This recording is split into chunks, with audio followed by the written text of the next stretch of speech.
Hi, I'm Junior with Keystone RV Center. Today we're talking about one of the common problems we see with these new LED lighting. Fantastic. I really don't have a lot of problems with the bulbs. What I have a problem with is I go to press on this middle switch here and nothing comes on. Righty-tighty, lefty-loosey, so we're going to take this guy off here. And what we'll see, now somebody might have actually had to put some stuff in there, but we'll get building debris built up right inside this little piece here.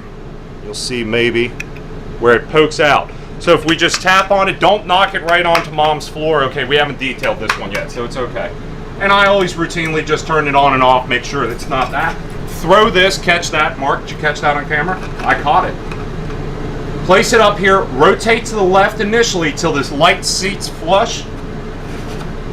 Rotate to the right, turn it on. Good to go again, guys. So that's a quick little fix on the new LED lighting. Any other questions, give us a buzz, 1-800-232-3279. Have a great day.